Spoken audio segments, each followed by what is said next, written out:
Hello again, I am Blunty, and as of the day this video goes up, we're exactly 3 weeks away from Minecraft's story mode launching. And you should not buy it. Do not give them your money for this thing. However much you love Minecraft, as I personally do, and however much you're excited by their flashy trailer.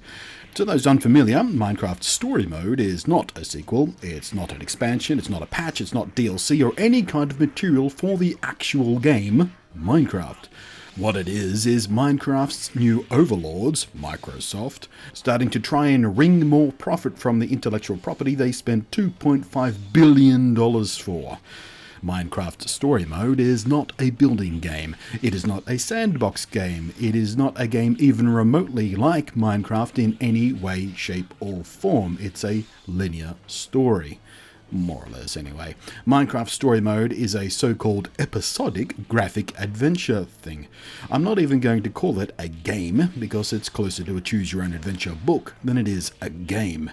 And it is the latest license taken on by the increasingly overloaded developers Telltale Games, the people responsible for other episodic experiences carrying high-value licenses like The Walking Dead, Tales from the Borderlands, and Game of Thrones, of course.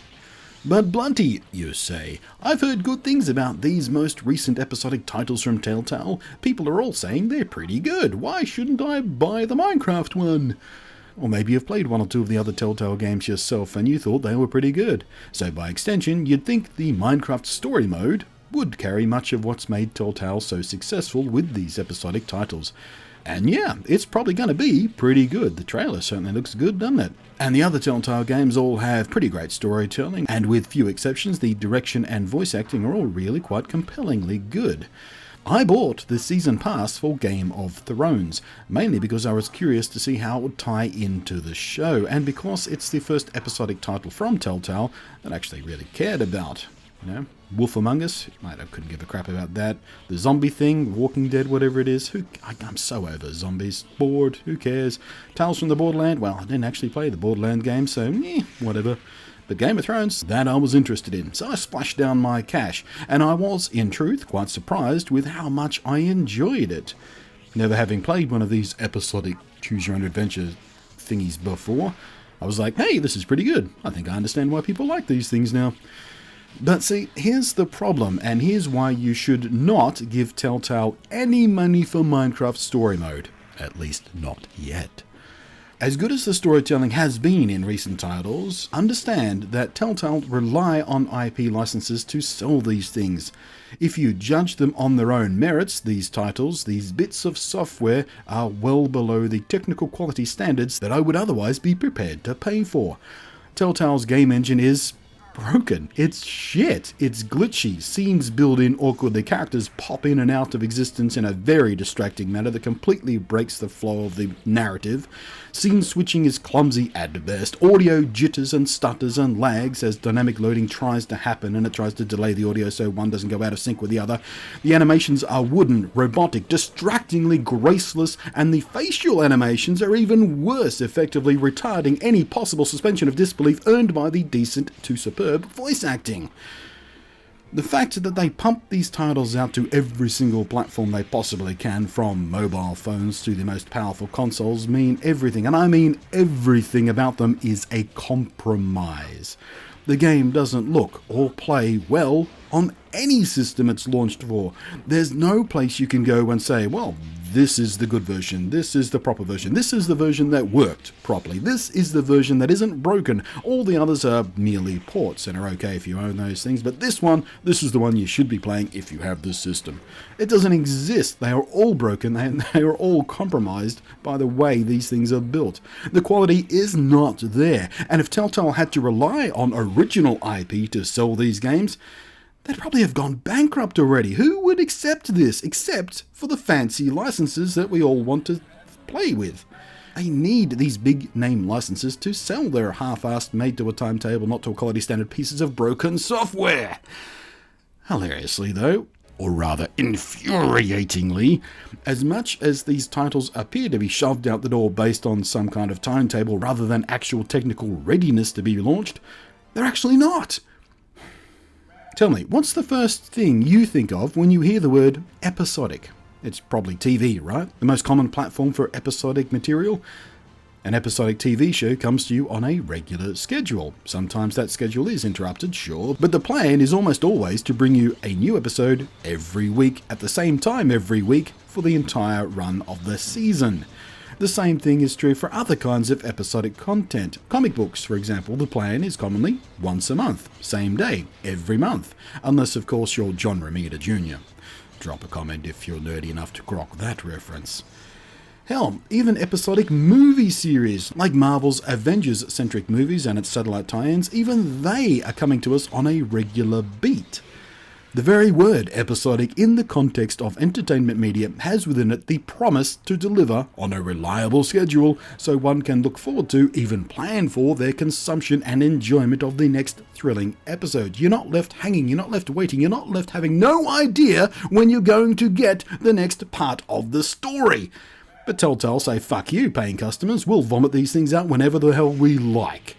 They don't publish regularly, they don't publish a schedule even, so you know how long between episodes you're expected to wait. They don't even give you a clue when the very next episode is likely to come out. They don't even give paying customers a window of time. I did some quick and dirty math on the time between episodes of various recent titles from them. And it goes like this. 3 months, 24 days. 2 months, 4 days. 1 month, 19 days. 1 month, 11 days. 2 months, 15 days. 2 months, 9 days. 2 months, 10 days. 1 month, 5 days. 3 months, 21 days. 3 months, 7 days. 1 month, 27 days. 2 months, 2 days. 1 month, 22 days. 2 months and 3 days. 1 month and 26 days. And for the next Game of Thrones episode, 64 days and still counting. So without telling them, Telltale expect their customers to wait randomly anywhere between a month and nearly 4 months between installments of their so-called episodic content.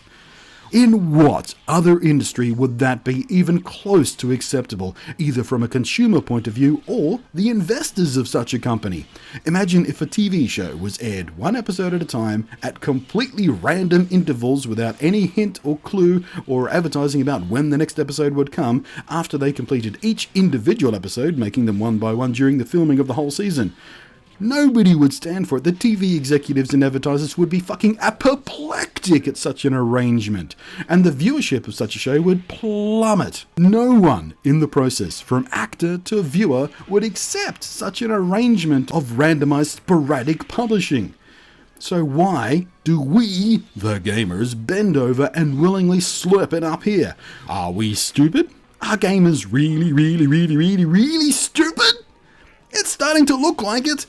I would love to know the ratio of how many people bought the so-called season pass for these games, that is paying for all the episodes all at once right at the start, compared to how many of these people even played all the episodes or even bothered downloading them, rather than the random scattershot release timings had them getting bored of waiting or just forgetting what the actual fuck they were even doing in the previous episodes by the time the next one comes out, to such an extent they never even bothered going back for the rest of the quote-unquote season.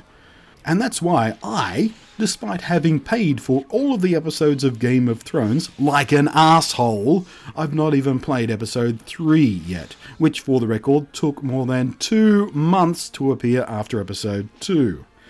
I was really enjoying the Game of Thrones titles, even aside from the completely shitty and how the fuck are they getting away with technical quality this low under such a big name license-edness state of the actual presentation.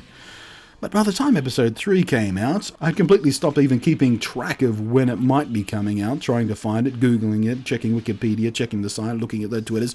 All of my excitement, all of my anticipation, and large chunks of my ability to even remember what the goddamn choices I had already made in previous episodes had faded into a big pile of I couldn't give a shit. So I decided to wait until it was finished. Till all the episodes were out. Then I would do a replay from scratch in my own time, consuming it at a pace that I dictated. But you know what? I doubt I'll even do that anymore. It's been so long now since I've even thought about it. I had some fucks to give at one point about this title, but they're all gone. My box of fucks to give has been emptied, has been shelled out, has been run dry by the ineptitude and arrogance of this random scattershot sporadic release arrangement. It's episodic content, for fuck's sake. It's pretty fucking important to release it on a regular and short schedule to get the maximum enjoyment and emotional impact from character arcs, and at the very lowest level of the reasoning here, to know when the fuck we're getting what we paid for.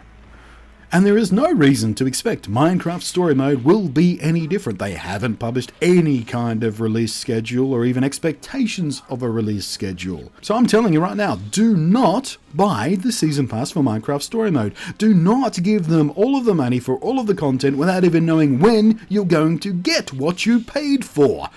In no other business would that arrangement be acceptable to any customer. And it is not acceptable here.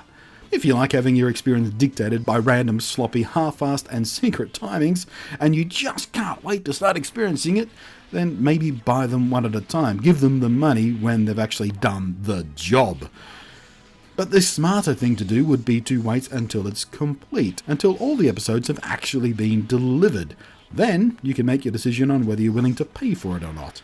But the thing is, I'm telling you all this, I'm spewing forth this rant knowing full well that my own shitty impulse control will probably mean, even after all of this bitching and ranting and complaining and pointing out how dumb it is, I'll still probably be an arsehole and start paying before even episode 2 is even close to coming out.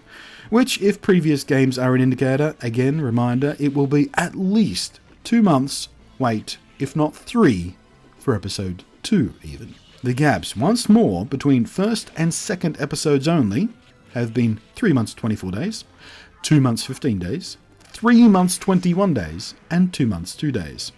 But Telltale count on hype and the marketer's best friend, FOMO, F-O-M-O, or fear of missing out, to turn you into an arsehole who gives them their money before they've earned it, before they've done the job, before they're even close to delivering what they're asking you to pay for. And the real fucker is, it will work. It's worked before, and it is working right now, and it will continue to work unless all of you, and I know this will never happen, 1, because you're all arseholes, just like me, and 2, because my viewership isn't big enough to get this message out to enough people who will ever actually take a moral stand on it and not give Telltale their money for this bullshit. Minecraft Story Mode will sell millions, and the enjoyment of its episodic nature will be retarded by Telltale's arrogance of releasing shit before they've finished all of the work for the complete experience. And people will hit forums and Twitter and Dirtbook and YouTube comments complaining loudly about how fucking long they have to wait between episodes and how unacceptable it is, and complaining about the fact about how there's no such thing as something even that closely resembles a publishing schedule and how really fucking annoying that all is. And guess what? It's all your fault. You paid for it before it was finished, and in doing so, you told Telltale that this shit is acceptable, and you gave them permission to do it over and over and over and over again because you keep giving them the money before the job is done. Telltale are arseholes, but we're bigger arseholes too. We let them get away with this thing. We're slavish consumers sucked in by the marketing and manipulated by the FOMO. It's just depressing. Even more so when I realise I'm fucking part of it! Thanks for watching. I am Blunty, and I will catch you next time.